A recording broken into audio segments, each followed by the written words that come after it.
Федор Достоевский, Божий дар, крошкало ангелов сочельник, Бог на землю посылал. Как ты пойдешь ты через ельник? Он с улыбкой сказал: елку срубишь и малютки, самой доброй на земле, самой ласковой и чуткой, дай память, как обо мне.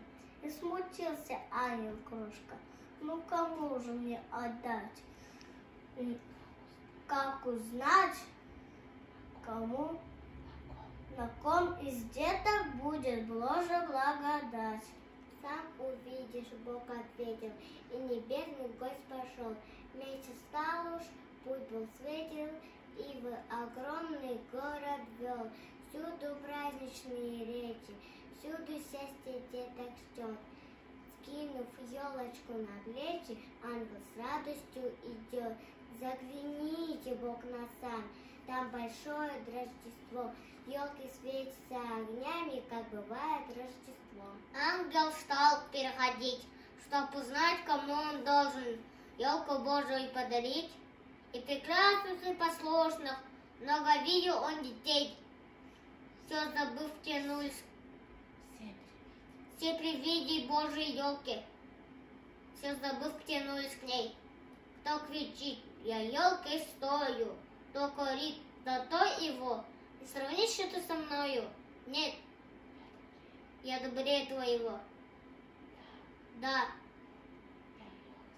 я елочки достойна и достойная других. Ангел слушает спокойно, озирает с грусти. Все кричатся друг перед другом, каждый хвалит сам себя. На соперника с испугом и завистью следя.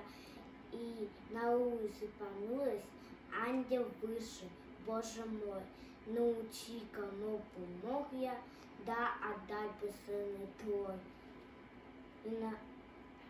И на улице встречаю ангел-крошку, он стоит, елку Божию озирает и восторгом взор горит.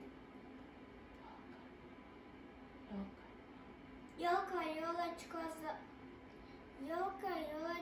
захлопал, он ладоши, жаль, что я этой елки не достоин, но она не для меня.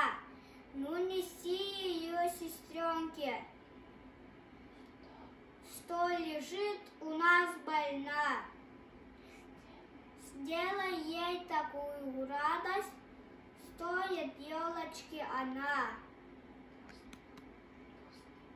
Пусть не плачется напрасно, мальчик-ангел ушепнул. И с улыбкой ангела ясный елки-крошки протянул. И когда каким-то чудом с неба звезды сорвались, сверкая изумрудом, ветви елочки впились, елка искрится сплещет, ей небесный дар, и восторженно трепещет изумленный мальчуган. И любовь, знав такую, ангел тронут до слез,